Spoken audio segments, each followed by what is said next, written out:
মহতারাম, আপনারা সবাই জ্ঞানী মানুষ। আমি একটা সাহাবী বুড়িমার গল্পটা বলেছি। রাসূলুল্লাহ যে রহমাতুল লিল আলামিন, আর একটা ছোট্ট ঘটনা আপনার সামনে তুলে ধরি। বিশ্বনবী হযরত মুহাম্মদ সাল্লাল্লাহু আলাইহি ওয়াসাল্লাম বসে আছেন। আমি কেন বলছি জানেন? নবীজির আদর্শটা সমাজে, আপনার ঘরে, আপনার ভিতরে, আপনার ছেলে মেয়েদের ভিতরে ঢোকাতে হবে। এটা হলো আমাদের কাজ।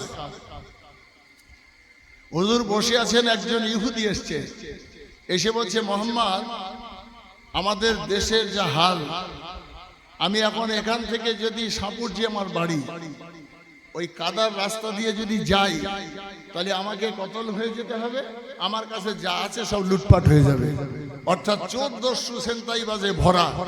তো হযরত মুহাম্মদ সাল্লাল্লাহু আলাইহি সাল্লামের কাছে ইহুদি বলছেন, মুহাম্মদ, আমি এই রাস্তাটা দিয়ে রাত হয়ে গেছে, বাড়ি যেতে পারবো না, তাই তোমার কাছে অনুরোধ করছি, শুনেছি তুমি সত্যবাদী, শুনেছি তুমি ভালো ছেলে, শুনেছি তোমার মতো সৎ লোক হয় না, তাই তোমার উপরে আমার বিশ্বাস যে তুমি যদি রাতটুকুনি আমার থাকার জায়গা দাও, এক মুঠো খেতে দিলে কি না দিলে ওতে আমার যায় আসে না, আমি খুব উপকৃত হব।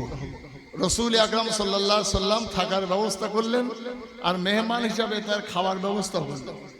একটা রাত্রের লোক উপরে শুয়ে থাকবে, এটা তো হয় না, খাওয়া দাওয়া দিয়ে শোয়ালেন।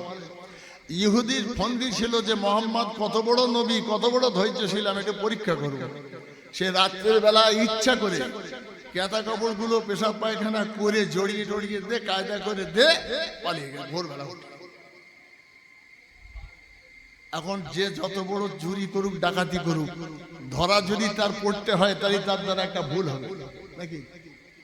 ভুলটা আল্লাহ করায়, ধরা পড়াবার জন্যই করায়। হয় সে হেদায়েত হবে, নইলে সে ধ্বংস হবে, দুটোর একটা। ইউসুফ আলাইহিস সালামের ভাইরা যখন কুয়ায় ফেললো, ভুল করলো কি?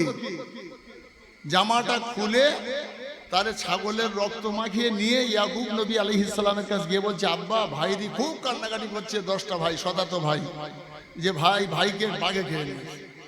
ইউসুফ আলাইহিস সালাম হাসছেন আর বলছেন, আলহামদুলিল্লাহ, আমার ছেলে ইউসুফকে বাঘে খেয়েছে, কিন্তু বাঘটা খুব শিক্ষিত। তা বলছে, কেন আব্বা? তা দেখবেন দেখি আমার ছেলে ছিঁড়ে গুড়িয়ে খালে, কিন্তু জামাটা ছিঁড়ে নাকি? জামা না ছিঁড়ে ছেলে ছিঁড়ে খাওয়া যায়? তার মানে এদের ভুল হয়ে গেল। জামাটা যদি অন্তত হাতে পাতে ছিঁড়ে নিয়ে যেত, তাহলে আর ধরা পড়তো না। বুঝতে পারছেন? খুনি ধরা পড়ে, তার একটা ভুল হয়। তাই ইহুদি চলে যাওয়ার সময় তার মূল্যবান তরবারি বালিশের পাশে রেখে চলে গেছে। কিছু দূর যাওয়ার পরে তার ছটপটা নিচে বেঁচে ফিরে আসছে। বিশ্বনবী উঠে এসে কাপড় চাপড় গুলো দেখে আশ্বাস করছেন। কেন? ওই রহমাতুল লিল আলামিন ছটপট করছেন, হুজুর এদিকে, আর ওদিকে ও তরবারি নেবে ছটপট করতে করতে আসছে। আপনার আমার নবী বিশ্ব নবী সাল্লাল্লাহু আলাইহি ওয়াসাল্লাম ইহুদির নোংরা কাপড় চোপড় গুলো আল্লাহ রসুল নিজে হাতে ধৌত করছেন। পরিষ্কার করার সময় হযরত ওমর রাদিয়াল্লাহু তাআলা আনহু এসে দেখেন দয়ার নবী সেই নোংরা কাপড় পরিষ্কার করছেন। ইয়া রাসূলুল্লাহ, ইয়া হাবিবাল্লাহ, ওই ইহুদিকে ধরে আনি, ওকে দু টুকরো করে দেব, ওই ইচ্ছা করে এই কাজ করেছে নাকি? আপনাকে হেনস্থা করার জন্য করেছে। হুজুর কি বললেন? রহমাতুল লিল আলামিন হুজুর বললেন, এ ওমর, একটা সাবালক পূর্ণবয়স্ক মানুষ কেথা কাপড়ে পেশাব পায়খানা করে না, নিঃসন্দেহ কঠিন অসুস্থতা, কঠিনভাবে সে বিরক্ত বোধ করেছে, হয়তো সে কন্ট্রোল করতে পারেনি, তাই সে কাপড় চোপড়ে পেশাব পায়খানা করেছে। তুমি এত ছটপট করো না।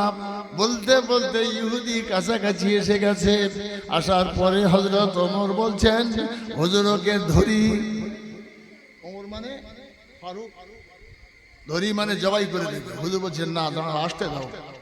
ইহুদি এলো, আসার পরে বলছেন যে, হুজুর আমার ভুল হয়ে গেছে, বাবা মুহাম্মদ, আমি সেই তরবারিটা ফেলে গিয়েছিলাম, তা তুমি আমার তরবারিটা দিলে আমি খুব উপকৃত হব। বিশ্ব নবী কি বললেন?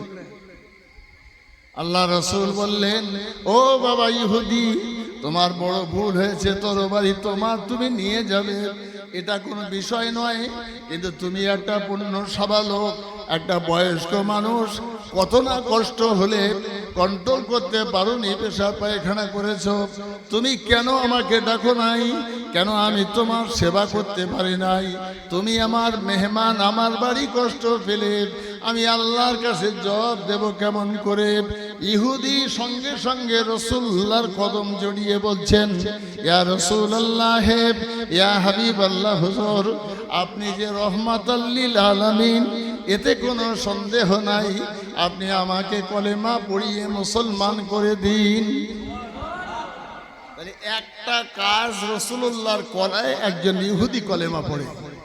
এই আদর্শটা আপনার আমার ভিতরে ফুটিয়ে তোলার জন্যই এই নবী দিবসের জলসা।